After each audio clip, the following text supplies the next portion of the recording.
Hello वियस, तो आज से हम लोग स्टार्ट कर रहे हैं अपने क्लास 11 का चैप्टर लॉ ऑफ मोशन। तो आज हम लोग अच्छी तरीके से समझेंगे कि हम इस चैप्टर के अंदर पढ़ेंगे क्या। तो बेसिकली आप लोग बचपन से सुनते आ रहे होंगे कि जो लॉ ऑफ न्यूटन के तीन लॉ ऑफ मोशन के बारे में सुनते आ रहे होंगे। तो उसी को हम लोग इस चैप्टर में बहुत ज़्यादा डिटेल से समझेंगे। तो चलिए शुरू करते हैं। हमारा जो फर्स्ट लॉ है वो हमसे क्या कहता है कि जैसे कि आप लोग बचपन से ही पढ़ते आए हो, ये बेसिक बात है कि कोई भी चीज़ अगर रेस्ट में होती है तो वह रेस्ट में रहना चाहती है, अगर कोई चीज़ मोशन में होती है तो वो मोशन में रहना चाहती है। तो यही हमारा फर्स्ट लॉ ऑफ मोशन होता है, क्योंकि जब तक वो रेस्ट में होती है तो रेस्ट में रहना चाहती है, और जो मोशन में होती है तो मोशन में रहना चाहती है, जब तक कि उसके ऊपर वो अपनी कंटिन्यूटी तब तक चेंज नहीं करता, जब तक कि उसके ऊपर अलग एक्सटर्नल फोर्स ना लगाया जाए। तो यही यहाँ पे डेफिनेशन में लिखा है और कुछ नहीं। यहाँ पे every body continues to remain in the state of rest और uniform motion unless external force applied on it.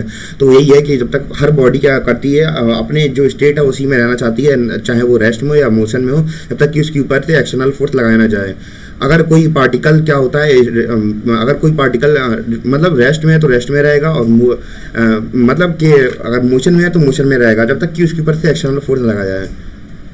यही है बस इस स्लाइड में। और हम लोग समझेंगे कि फर्स्ट लॉ ऑफ मोशन के बारे में थोड़ा बहुत जानते हैं। इसी को लॉ ऑफ जो फर्स्ट लॉ ऑफ मोशन है उसी को लॉ ऑफ इनर्शिया भी कहते हैं और गैलीलियन लॉ भी कहते हैं, क्योंकि जो न्यूटन थे, न्यूटन साहब से पहले गैलीलियन साहब आए थे, उनसे इंस्पायर होकर जो न्यूटन साहब थे उन्होंने फिर अपना लॉ बताया था ये।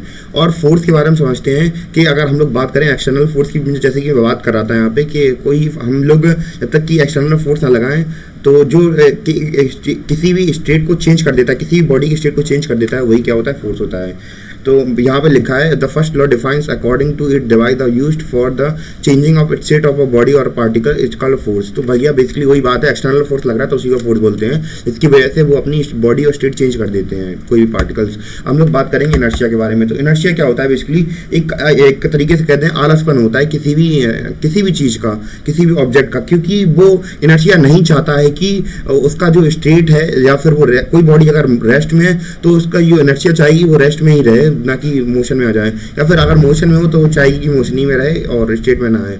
तो यही इनर्शिया होती है। जैसे कि यहाँ पे लैंग्वेज में भी यही लिखा है, यहाँ पे it is a property of the body by virtue of which it opposes the change of the state. ये अपोज करता है मतलब किसी बॉडी के स्टेट को चेंज होने में।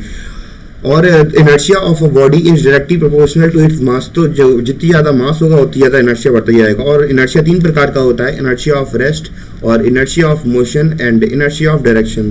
तो ये बेसिकली तीन प्रकार का होता है। और उम्मीद कर रहा हूँ आप लोग को इतना चैप्टर समझ में आया होगा। और जो आगे के जो वीडियोस होंगे वो अगले लेक्चर्स में मेरे प्लेलिस्ट में मिल जाएंगे आपको। और ये वाला वीडियो क्योंकि इतना ही है, क्योंकि मैं थोड़ा मेरे पास टाइम की प्रॉब्लम है, तो मैं छोटे ही वीडियो बना पाऊंगा।